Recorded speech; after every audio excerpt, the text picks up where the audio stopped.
Hi everyone, उम्मीद है आप सब अच्छे होंगे और आपकी तैयारी भी अच्छी चल रही होगी। LT grade mains answer writing की सीरीज में हम पीबी शैले की बात कर रहे हैं। पीबी शैले के हम 2 सेशन ऑलरेडी कंप्लीट कर चुके हैं। पहले सेशन में हमने इनकी दोनों ओड को डिस्कस किया था, उसकी थीम को, उसकी स्टोरी को, उसके एम को, वो क्या उसमें करना चाहते हैं और हमें क्या बताना चाहते हैं उसकी बात की थी। और इसके अलावा 4 क्वेश्चन भी हमने पीबी शैले से रिलेटेड कंप्लीट कर लिए हैं दोनों सेशंस को मिला करके। आज जो बारी है वो क्वेश्चन नंबर 5 की है।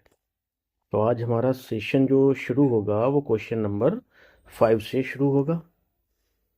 उम्मीद है आपको ये सेशन पसंद आ रहे होंगे और आपकी तैयारी भी अच्छी चल रही होगी। कोई किसी तरह का सजेशन हुआ करे तो ज़रूर बताइए। बाकी हम कोशिश में लगे हैं कि मार्च आखिर तक आपका पूरा सिलेबस जो है वो आपको क्वेश्चन आंसर फॉर्म में कंप्लीट करा दें। ठीक है, लगे रहिए कस के कि इस बार एक सीट लेनी ही है हर हाल में, है ना। चलिए, question number 5 and it says, how does Shelley portray the waste wind. West wind को पोर्ट्रे कैसे किया है शैले ने? As both a destroyer and a preserver, एक डिस्ट्रॉयर और प्रिजर्वर दोनों रूप में। In the poem ode to the waste wind, poem ode to the west wind में। ठीक है, बता देंगे अपन कि कैसे उन्होंने वेस्ट विंड को डिस्ट्रॉयर भी कहा है और प्रिजर्वर भी कहा है। ठीक है, चलिए। In Ode to the waste Wind, PB Shelley portrays the waste Wind as both a destroyer and a preserver. PB Shelley ने Ode to the west wind में वेस्ट विंड को डिस्ट्रॉयर भी कहा है, यानी विनाश करने वाला, और प्रिजर्वर संरक्षित करने वाला या करने वाली, दोनों बात कही है उसके बारे में। एम्बॉडीइंग द डुअल फोर्सेस, जो एम्बॉडी करते हैं, जो पेश करते हैं या जो दिखाते हैं डुअल फोर्सेस, दोहरी ताकत को, ऑफ डिस्ट्रक्शन, विनाश की, एंड रिन्यूअल, और पुनर्जन्म की। इन नेचर, प्रकृति में भी और ह्यूमन लाइफ में भी। ठीक है, यानी जो आज बहुत ऊंचाई पे है वो कल नीचे आएगा, और जो आज नीचे है वो अगर मेहनत करे तो वो ऊपर पहुंच जाएगा। यही हम लोगों के साथ है कि हम लोगों को जो एक पोस्ट नहीं मिलती ना, उसका रीज़न मेहनत ही है मेन। ये तो खैर बात दूसरी है इसमें जो कही इन्होंने, लेकिन हमें ही अपने ऊपर इंट्रोस्पेक्शन करना है। कहीं ना कहीं तो कमी रह रही ना, उस कमी को पूरा कर लेंगे अपन, बस पा जाएंगे एक सीट। ठीक है, तो ये कह रहे हैं कि नेचर और ह्यूमन लाइफ की ये डुअल फोर्सेस को दिखाता है कि जिसमें डिस्ट्रक्शन भी है और रिन्यूअल भी है। एज अ डिस्ट्रॉयर, डिस्ट्रॉयर के रूप में द विंड, ये जो हवा है ना, scatters dead leaves, dead leaves, झड़ी हुई पत्तियों को क्या करती है, स्कैटर फैला देती है। Driving away the last traces of life, और उनके अंतिम जो निशानी होती है उनकी ज़िंदगी को, उसे भी ख़त्म कर देती है। फ्रॉम ऑटमनल ट्रीज, किन से, पतझड़ से, या पतझड़ के मौसम में पेड़ों में जो पत्तियां होती हैं उनको वो गिराती है और ख़त्म कर देती है। It is likened to a wild spirit, ये एक वाइल्ड स्पिरिट की तरह है। That sweeps through the earth, air and sea, leaving behind images of death and decay. करें कि ये उस वाइल्ड स्पिरिट की तरह है, दैट स्वीप्स थ्रो, जो चली जाती है आर पार, पूरी अर्थ से, पूरे हवा से, वातावरण से, एंड सी, और समंदरों से। लीविंग बिहाइंड, पीछे छोड़ती है, images of death and decay, मृत्यु और विनाश की तस्वीर है। ठीक, ये ऐसे एक वाइल्ड स्पिरिट के रूप में इसको दिखाया है। द वेस्ट विंड, जो वेस्ट विंड है, इज ऑल्सो डिस्क्राइब्ड, उसे डिस्क्राइब किया गया है as a dirge of dying year, एक डाइंग ईयर के डर्ज की तरह। सजेस्टिंग, इससे ये सजेस्ट होता है कि its role as a harbinger of endings, कि इसका जो रोल है ना वो एक हार्बिंजर का है एंडिंग के बाद, लॉस, हानि के बाद, and the passage of time, और समय गुजरने के बाद। थ्रो वॉयलेंट स्टॉर्म्स, वॉयलेंट विनाशकारी तूफानों के द्वारा, black rain and fire and hell, the wind signals, और करें कि जो ये विनाशकारी तूफान आते हैं इसमें ब्लैक रेन होती है, अंधेरा छा जाता है, इतनी बारिश होती है, फायर और हेल, हेल मतलब ओले भी गिरते हैं, फायर मतलब बिजली भी कड़कती है। द विंड सिग्नल्स, इन सब से जो हवा है ना ये सिग्नल देती है नेचर्स पावर, नेचर की शक्ति का। टू डिवास्ट्रेट एंड अनसेटल, बर्बाद, विनाश करने का और अनसेटल करने का, यानी जो चीज़ें सेटल हैं या बहुत आपको लगता है कि इनका कभी कोई बाल भी बांका नहीं कर सकता है, तो जब ये नेचर जो है एक ऐसी बारिश लेके आती है कि चारों तरफ घंघोर अंधेरा छा जाता है, बिजलियाँ कड़कती हैं, ओले गिरते हैं, तो वो जो चीज़ें आपको लगती थी कभी भी न ख़त्म होने वाली हैं, वो भी नश्वर उसके सामने समझ में आती हैं। वो डिवास्टेट, बर्बाद हो जाती हैं, विनाश हो जाती हैं।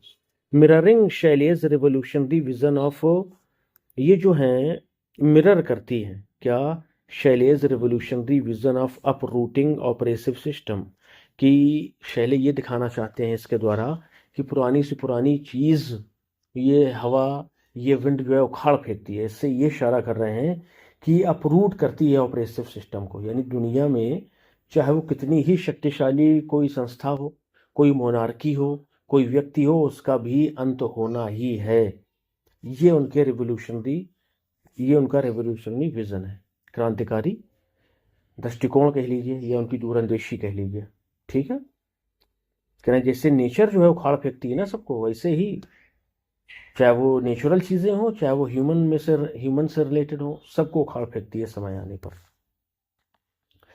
येट फिर भी the same wind is also preserver. इसके साथ साथ देखिए यही जो हवा है, जो वेस्ट विंड है, वो प्रिजर्वर भी है। कैसे? बाई स्कैटरिंग सीड्स, स्कैटरिंग फैला करके सीड्स बीजों को, like corpse within their graves, जैसे कि लाशों को फैला दिया जाता है उन्हीं की कब्रों में के आसपास। यानी जैसे कोई लाश, कोई डेड बॉडी दफन की गई, उसके बाद उसकी जो हड्डियां हैं, जो उसका उसमें जो भी मटेरियल है उस बॉडी में, वो सारा कुछ विथ इन दियर ग्रेव, उन्हीं के कब्र के अंदर ही फैल जाता है। तो ये सीड को भी यही करती है ये। इट इंश्योर्स फ्यूचर रिजनरेशन, और इससे इंश्योर होता है क्या? फ्यूचर रिजनरेशन, भविष्य में होने वाले पुनर्जन्म। दो it destroys life in autumn, यद्यपि ये ऑटम में, पतझड़ के ऋतु में क्या करती है? डिस्ट्रॉय, बर्बाद कर देती है जिंदगी को। बर्बाद करने से मतलब पेड़ सूने हो जाते हैं, पत्तियां झड़ जाती हैं, लगता है कि तो खत्म ही हो गए बिल्कुल। It also prepares the ground for springs rebirth, और ये असल में क्या कर रही होती है? एक ज़मीन तैयार कर रही होती है, रास्ता बना रही होती है। किसके लिए? बाहर आने के लिए, बसंत आने के लिए। Becoming a symbol of hope and continuity, और ये फिर बन जाती है क्या? एक प्रतीक। किसका? आशा का और कॉन्टिन्यूटी, और लगातार एक चलने वाले जीवन का। The poet himself longs for the wind, वो भी एक अच्छा रखता है और कहता है हवा से। राइटर या पीवी शैली कहते हैं, कैरी हिज थॉट्स, की उनके विचारों को ले जाओ ओवर द यूनिवर्स, पूरे ब्रह्मांड में, लाइक विदर्ड लीव्स, इन सूखी हुई पत्तियों की तरह फैला दो मेरे विचारों को। सो दे में इंस्पायर चेंज एंड रिन्यूअल, ताकि मेरे जो विचार है ना वो इंस्पायर कर पाए लोगों को परिवर्तन के लिए और पुनर्जन्म के लिए। द फाइनल, पुनर्जन्म से क्या मतलब? मतलब जो रूढ़ियाँ पुरानी चली आ रही हैं, परंपराएं, उन सबको तोड़ दो, उन बंधनों से बाहर निकलो एक नए जीवन के साथ में। द फाइनल ऑप्टिमिस्टिक लाइन, और जो फाइनल ऑप्टिमिस्टिक लाइन है वो क्या है? If winter comes can spring be far behind, क्या अगर सर्दी आ गई तो क्या बसंत ऋतु पीछे रह जाएगी? ऐसा तो नहीं होगा, वो भी बीतेगी, बसंत भी आएगी। एम्फसाइजेज, ये एम्फसाइज करती है बात the cycle of decay and rebirth, विनाश और जन्म के एक नए साइकिल के बारे में। डिस्ट्रक्शन एंड प्रिजर्वेशन, फिर से वही विनाश, बर्बादी और संरक्षण के साइकिल के बारे में बात करते हैं पीवी शैले। गजब लिखा है भाई, एक एक चीज बड़े माइन्यूट डिटेल में है ना। 10 इस प्रकार से शैले प्रेजेंट करते हैं द वेस्ट विंड को। कैसे? एज अ पैराडॉक्सिकल फोर्स, एक पैराडॉक्सिकल फोर्स की तरह। वायलेंट है येट लाइफ गिविंग, फिर भी जीवनदायिनी है। फियरफुल है, फिर भी इंस्पायरिंग है। डरावनी है लेकिन प्रेरणा देने वाली है। इट इज बोथ नेचर से scourge and saviour, and it is both, ये दोनों है। नेचर से स्कॉर्ज भी है, नेचर का कहर कह लीजिए, और सेवियर, उसका संरक्षण भी है। फॉर शैले के लिए a metaphor for revolutionary change, एक मेटाफर है क्रांतिकारी परिवर्तन के लिए। Capable of destroying the old, जो कि कैपेबल, योग्य है, सक्षम है, डिस्ट्रॉइंग, बर्बाद कर देने वाले में, ओल्ड, पुरानी दुनिया को, परंपराओं को, और रिचुअल्स को, ट्रेडिशंस को, रूढ़िवादियों को, ऑर्थोडॉक्सी को, बहुत सारी चीज़ों को बर्बाद करने में सक्षम है। While preserving the seeds of a bright future, और इसके साथ साथ ये हमारे ब्राइट फ्यूचर के लिए अपने क्या कहते हैं इसको, अपने दामन में उन बीजों को लिए हुए है जो हमारे ब्राइट फ्यूचर का वादा करते हैं, उन्हें वो क्या किए, प्रिजर्व किए है। ठीक है भाई, बहुत अच्छी दोनों आपकी ओट्स हैं, बहुत अच्छे से पढ़ना है इनको। ठीक है भाई, तो ये हमने डिस्कस कर लिया कि कैसे वेस्ट विंड जो है वो डिस्ट्रॉयर भी है और प्रिजर्वर भी है। डिस्ट्रॉयर कैसे है कि वो पत्तियों को बिखेर देती है। डिस्ट्रॉयर ऐसे है कि उसमें ये क्षमता है कि पुरानी परंपराओं को, रीतियों को, कुरीतियों को क्या करे, नष्ट कर दे और लोगों को इंस्पायर करेगी, नई रीतियां लेकर के आइए, नए माइनर्स लेकर के आइए, है ना। उस सेंस में क्या हो जाएगी, प्रिजर्वर हो जाएगी। प्रिजर्वर सीड के सेंस में है कि वो बीजों को प्रिजर्व कर देती है, एक जगह से पेड़ के नीचे से उठाती है और वो दूसरी जगह पर पहुंचा देती है, तो वहां पर भी एक हरियाली सी आ जाती है, तो वहाँ भी पेड़ पौधे उगने लगते हैं। तो इस तरह से वो प्रिजर्व भी करती है। अच्छा बताया है। अगला देखिए, explain the significance of the famous closing lines, if winter comes can spring be far behind. अभी हम ऊपर इसकी बात करके आए हैं कि जो फेमस क्लोजिंग लाइन है ना वो टू द वेस्ट विंड की, इफ विंटर कम्स, सर्दी अगर आ जाती है तो क्या spring be far behind, spring बसंत पीछे रह जाएगी क्या। In the context of the poem's theme of hope and renewal, इसमें आपको बताते समय ये ध्यान रखना है थीम को पोएम की, जिसमें होप और रिन्यूअल है, यानी होप और रिन्यूअल की थीम को दिमाग में ध्यान में रखते हुए आप बताइए कि इसके लास्ट लाइन का सिग्निफिकेंस क्या है, क्या महत्व है। चलिए बताते हैं, आंसर देखेंगे। The famous closing lines of Percy Bysshe Shelley, करें पीबी शैली की जो फेमस लाइन्स है क्लोजिंग और टू द वेस्ट विंड की, if winter comes can spring be far behind, carry profound symbolic significance. Carry ये हमें दिखाती हैं, एक मिसाल लेके चलती हैं, प्रोफाउंड एक दृढ़, सिंबॉलिक प्रतीकात्मक सिग्निफिकेंस महत्व को, एक प्रतीकात्मक दृढ़ सिग्निफिकेंस महत्व को लेकर के चलती है, हमारे सामने पेश करती हैं। और वो क्या है, इनकैप्सुलेटिंग the poems central themes of hope, renewal and transformation. इनकैप्सुलेटिंग, और ये एक जगह ले आती हैं इकट्ठा करके। कैप्सूल जानते हैं ना, कैप्सूल में बहुत सारी छोटी छोटी से दवाओं के कणसे में दिखाई देते हैं। तो इसमें कहा है कि जो होप, आशा है, रिन्यूअल है और ट्रांसफॉर्मेशन है ना, इन सभी को क्या करती है, ये एक जगह इकट्ठा कर लेती है ये लाइन जो है। ठीक है, ये महत्व है इसका। थ्रू आउट द ओड, पूरी ओड में the west wind is portrayed, west wind को पोर्ट्रे किया गया है, बोथ अ डिस्ट्रॉयर, डिस्ट्रॉयर के रूप में, प्रिजर्वर के रूप में भी। इट स्कैटर्स डेड लीव्स, ये बिखरी गिरी हुई पत्तियों को बिखेर देती है। And signals the death of the year, और साल के अंत को दिखाती है। Yet also shows seeds that will Bloom in spring, और वो उन बीजों को भी बो देती है, बोने में सहायता करती है, फैलाने में सहायता करती है, जो विल ब्लूम इन स्प्रिंग, फिर से बसंत ऋतु में ब्लूम करेंगे, खिलेंगे। इन दिस डुअल रोल, इस अपने डुअल दोहरे रोल में, भूमिका में, the wind becomes a metaphor, जो विंड है ना एक मेटाफर बन जाती है फॉर रेवोल्यूशनरी चेंज, क्रांतिकारी परिवर्तन के लिए। वेयर डिस्ट्रक्शन इज नेसेसरी, जहाँ पर जो डिस्ट्रक्शन है, विनाश जरूरी है, फॉर रिजनरेशन, पुनरुत्थान के लिए, पुनर्जन्म के लिए। The closing lines crystallises this idea, जो क्लोजिंग लाइन है वो क्रिस्टलाइज, शीशे की तरह साफ कर देती हैं इस विचार को कि just as winter's barrenness inevitably gives way, जैसे जो विंटर की बैरननेस है ना, बैरननेस मतलब बंजरपन, हर तरफ हरियाली ख़त्म, बर्फ, ठंडा, कोहरा, ये सब हमें दिखाई देता है। ये इनेविटेबली गिफ्ट्स, ये निश्चित रूप से गिफ्ट्स प्रदान करती है, वे रास्ता, टू स्प्रिंग्स रिबर्थ, बाहर के पुनर्जन्म। एक तरफ तो आपको लगता है कि बस अब सब खत्म, तभी देखते हैं कि जैसे जैसे समय बढ़ता है तो एक रीबर्थ का समय भी करीब आता चला जाता है। और रीबर्थ कब होता है, जब बसंत ऋतु बाहर आती है। पीरियड्स ऑफ सफरिंग, देखिए ये लाइन अच्छी है। पीरियड्स ऑफ सफरिंग, ऑपरेशन और despair will ultimately lead to renewal and progress. करेंगे जो समय है ना, कष्टों का, ऑपरेशन, हमारे शोषण का, और हमारे दबाने कुचले जाने का, एंड डिस्पेयर हमारे दुख का, विल अल्टीमेटली, वो अंततः लीड हमें लेकर के जाएगा किधर, रिन्यूअल की तरफ और प्रोग्रेस की तरफ, उन्नति की तरफ। इस बात से आप सहमत ना भी हो तब भी चलेगा। ठीक है, चलिए। असल में इसलिए कही ये बात कि आप अगर इस सेंस में कॉलोनियल एज को देखिए कि जहाँ बड़ा जो है लोगों के साथ अत्याचार किया गया, तो क्या आप उसको ये मान सकते थे कि वहाँ से उनका रीबर्थ हो रहा है? नहीं ना। वहाँ तो अन्याय सब फैला हुआ था। तो नेचर के सेंस में ये बात ठीक है, ह्यूमन के सेंस में ये बात थोड़ी सी खटकती है ये।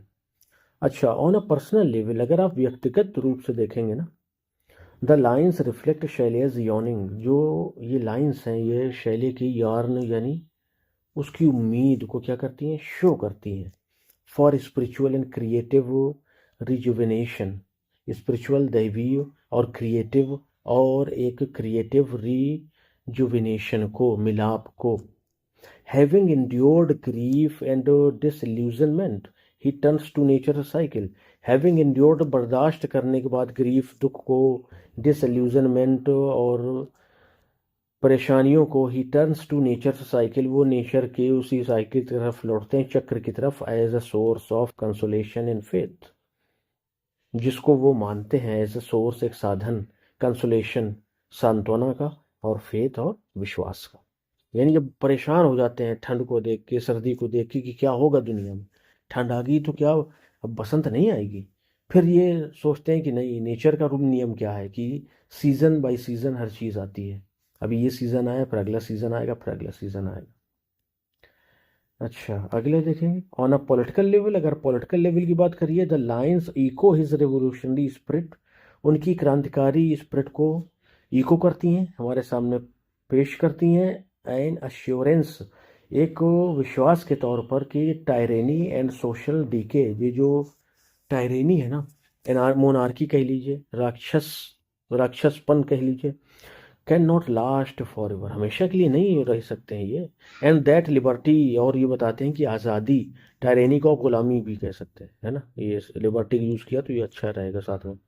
एंड जस्टिस विल इनेविटेबली ट्रम्फ, और अंत में न्याय की ही जीत होगी, यानी गुलामी ख़त्म होगी, आज़ादी मिलेगी, और जो पुरानी परंपराएं प्रथाएं हम पे थोपी गई हैं वो सब खत्म होंगी, और फिर वो नए तरह से दुनिया चलेगी। द रिटोरिकल क्वेश्चन, एक रिटोरिकल क्वेश्चन है ये, स्ट्रेंथ जो है आपका, कि if the winter comes spring be far behind करेंगे, ये जो रिटोरिकल क्वेश्चन है स्ट्रेंथेंस द टोन, ये टोन को और ताकत देता है, ऑफ ऑप्टिमिज्म, आशावाद की, एंड प्रोफेसी, और इनके संदेश को भी, उसकी टोन को भी। और वो संदेश क्या है कि कितना भी ख़राब वक्त हो वो गुजर जाता है धीरे धीरे। It suggest not mayor speculation, ये सिर्फ स्पेकुलेशन नहीं है, अनुमान नहीं है खाली, but certainty spring must follow winter, लेकिन ये एक निश्चित बात है कि जो स्प्रिंग है ना, जो बहार है, वो जाने के बाद आने वाली ही है। ठीक है, just as the hope must follow despair, जैसे दुख के बाद, यानी निराशा के बाद आशा आती है, दुख के बाद सुख आता है, वैसे ही क्या होगा, जो आपकी या शीत ऋतु है वो जाएगी और बसंत ऋतु आएगी। यानी हमें आशा को नहीं खोना है, अपनी सफलता पर, अपने उद्देश्य पर नज़र रखनी है, कितनी भी परेशानियां परिस्थितियां खराब हों, हमें अपने रास्ते से भटकना नहीं है। ये आप एक और सेंस में इसको समझ सकते हैं अगर हम अपनी पर्सनल बात करें तो। द पोएट, जो कवि है, envisions himself as the prophet poet, वो अपने आप को एक मैसेंजर पोएट की तरह देखते हैं। हुज वर्ड्स, जिसके शब्द, लाइक द वेस्ट विंड, इस वेस्ट विंड की तरह, will scatter across the world, पूरी दुनिया में फैल जाएंगे, टू इंस्पायर चेंज, परिवर्तन को इंस्पायर करने के लिए, प्रेरणा देने के लिए, और परिवर्तन को लाने के लिए। 10 इस प्रकार से द क्लोजिंग लाइन्स, ये जो क्लोजिंग लाइन्स है ना, एलिवेट द ओड, इस ओड को ले जाती हैं फ्रॉम मेडिटेशन ऑन नेचर, प्रकृति के ध्यान से, टू अ यूनिवर्सल मैसेज, एक यूनिवर्सल मैसेज की तरफ, of resilience, affirming that renewal is inevitable, और ये जो मैसेज है रिजिलियंस का, ये बताता है कि जो रिन्यूअल है ना, जो रिबर्थ है, जो आशा है, वो अफर्म है, बिल्कुल निश्चित है। इज इनेविटेबल, निश्चित है, उसको टाला नहीं जा सकता है। इनेविटेबल बहुत वर्ड मिलता है, ये ध्यान रखिए। And that the darkest moments of human experience, और जो ह्यूमन एक्सपीरियंस, अनुभव के डार्केस्ट मोमेंट्स है ना, कैरी विथ इन देम, हम अपने साथ लेकर के चलते हैं, the seeds of rebirth and hope, पुनर्जन्म और आशा की सीड्स को, बीजों को। यानी जैसे ये वेस्ट विंड जो है पत्तियों को बर्बाद करती है, मतलब यहाँ से वहाँ बिखेर करके उनको नष्ट कर देती है, वो ज़मीन में गिर करके वो ज़मीन में ही जीवाश्म बन जाती है, ठीक है।